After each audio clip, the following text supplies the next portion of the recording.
Mu gihe umutekano ukomeje kuba kimwe mu bibazo bikomeye mu burasirazuba bwa Repubulika Iharanira Demokarasi ya Kongo, guverinoma y'i Kinshasa yatangaje intambwe nshya ikomeye mu rwego rwa gisirikare. Ni ubufatanye bushya hagati ya Repubulika Iharanira Demokarasi ya Kongo ndetse na Repubulika ya Czech, igihugu gerereye ku mugabane w'Uburayi. Ni ubufatanye bugamije kongera ubushobozi bw'igisirikare cya Kongo, cyane cyane mu bijyanye n'amahugurwa y'abasirikare, ikoranabuhanga rya gisirikare ndetse n'imyiteguro yihariye y'ingabo. Iyo nkuru ndaje ngo tuyiganireho, gusa ntago ari yonyine ngiye kugezaho kuri aya masaha.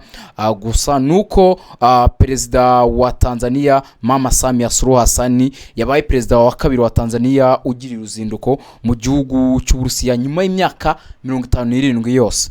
Ndi Benga Oziana, iyi ni The Quick Times News. Ndaje ngo tubiganireho byose uko byakabaye, nawe uduhe igitekerezo cyawe muri comment. Muhaye ikaze.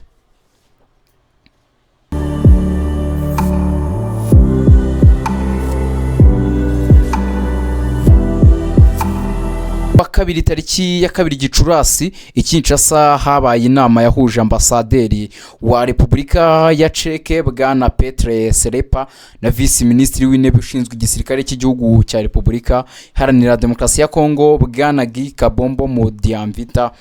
Muri iyi nama abayobozi bombi baganiriye ku buryo ubufatanye bwa gisirikare hagati y'ibihugu byombi bwakomezwa kandi bukarushaho kugira ingufu.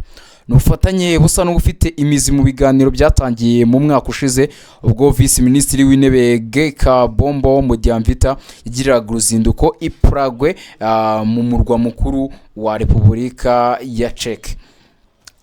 Intego z'ubu bufatanye ni izihe? Muri ibi biganiro biherutse impande zombi zagaragaje inzego nyinshi z'ubufatanye ndetse n'intego z'ubufatanye. Muri zo harimo gutoza abapilote b'ingabo z'indege za Repubulika Iharanira Demokarasi ya Kongo, kongerera ubumenyi n'ubushobozi abakozi ba gisirikare, gutanga ibikoresho bya gisirikare byifashishwa mu ngabo muri Repubulika Iharanira Demokarasi ya Kongo. Ibi byose bigamije gufasha ingabo za Repubulika Iharanira Demokarasi ya Kongo FARDC kongera ubushobozi bwazo mu bikorwa byo kurinda umutekano w'iki gihugu. Icyavuzwe n'impande zombi, ambasaderi wa Repubulika ya Czech Petr Selepa yashimye uburyo bufatanye bugenda bufata umurongo uhamye. Yavuze ko ari umusaruro w'ibiganiro byiza byatangiye mu ruzinduko rwa Kinshasa ndetse na Prague. Yagaragaje kandi icyiza cy'uko ubu bufatanye buzakomeza kwaguka hagati ya ministeri z'ingabo z'ibihugu byombi. Ku ruhande rwa Repubulika Iharanira Demokarasi ya Kongo, vice ministri w'intebe Guy Kabombo Modiamvita yashimye uburyo igihugu cya Repubulika ya Czech cyitwaye mu buryo bufatika, ndetse anashimangira ko hari intambwe ishimishije imaze guterwa mu ishyirwa mu bikorwa ry'aya masezerano. Icyerekezo cy'ubufatanye mu ngabo za Repubulika Iharanira Demokarasi ya Kongo, vice ministri w'intebe yavuze ko ubufatanye bugira uruhare runini mu gushimangira inkingi y'amahugurwa mu byiciro bigize imiterere y'ingabo za Repubulika Iharanira Demokarasi ya Kongo. Yavuze ko ibi biri mu murongo mugari wo gusubiza imbaraga ingabo za FARDC, kuzamura ubushobozi bwazo mu bikorwa bya gisirikare, guhugura abakozi mu buryo bugezweho. Ibi byose bikaba bigamije gutuma FARDC irushaho kugira ubushobozi bwo kurinda ubusugire bw'igihugu cya Repubulika Iharanira Demokarasi ya Kongo. Umuyobozi wa guverinoma ya Repubulika Iharanira Demokarasi ya Kongo yavuze kandi ko igihugu gikomeje gukoresha diplomasi ya gisirikare nk'imwe mu nzira zo gushimangira umubano n'ibindi bihugu bifatanyije nacyo. Iyi diplomasi nk'uko yabisobanuye igamije gukomeza umubano w'ibihugu by'inshuti, gushaka ubufatanye mu by'umutekano, kongera ubushobozi bw'ingabo mu buryo buhoraho. Ibiganiro biheruka n'intambwe ikomeye ikurikira uruzinduko rwa Guy Kabombo Modiamvita yagiriye muri Repubulika ya Czech umwaka ushize. Muri urwo ruzinduko niho hatangiriye ibiganiro by'ibanze byerekeye ubufatanye bw'igisirikare hagati y'impande zombi, cyane cyane ku bijyanye n'amahugurwa ndetse n'ibikoresho. Kuri ubu ibyo biganiro byatangiye guhinduka ibikorwa bifatika bigenda bishyirwa mu bikorwa. ubufatanye bufatwa nk'ingenzi mu gihe Repubulika Iharanira Demokarasi ya Kongo ikomeje gushaka kongera imbaraga mu ngabo zayo cyane cyane mu rwego rw'indege, gutoza abapilote no kubona ibikoresho bigezweho bifatika nk'intambwe ikomeye mu gukomeza kuvugurura FARDC. Abasesenguzi mu bya politiki y'umutekano bavuga ko ubufatanye nk'ubu bushobora gufasha igihugu kongera ubushobozi bwacyo bwo kwirwanaho no guhangana n'ibibazo by'umutekano.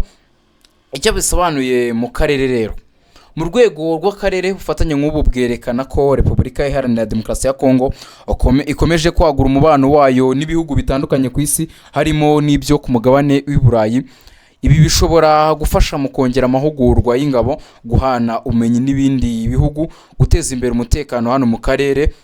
Bityo rero ubufatanye bwa gisirikare hagati ya RDC na Repubulika ya Czech baragenda bufata intera nshya ishingiye ku mahugurwa, ibikoresho ndetse no kongera ubushobozi ingabo.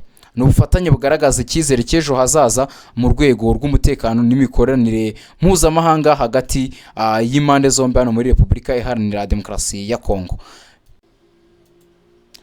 Naho Perezida wa Tanzania Madame Samia Suluhu Hassan yagiriye uruzinduko rw'akazi mu Rusiya ku butumire bwa mugenzi we w'icyo gihugu Vladimir Putin, aba perezida wa kabiri wa Tanzania ugiye muri icyo gihugu nyuma y'imyaka irenga 57.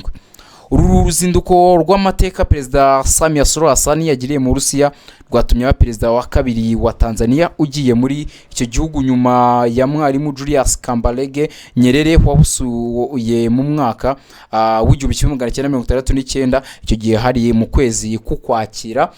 Ibiro by'umukuru w'igihugu muri Tanzania byatangaje ko urwo rugendo rugamije gushimangira umubano mu ngeri zitandukanye zirimo diplomasi, politike, ubukungu ndetse n'ibindi bihugu.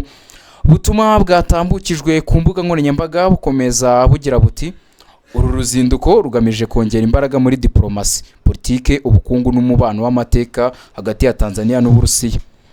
Byanatangaje ko uru ruzinduko rushobora gusiga ibihugu byombi bijyanye amasezerano mu nzego zirimo uburezi, ikoranabuhanga, siyansi, ishoramari no mu rwego rw'itangazamakuru.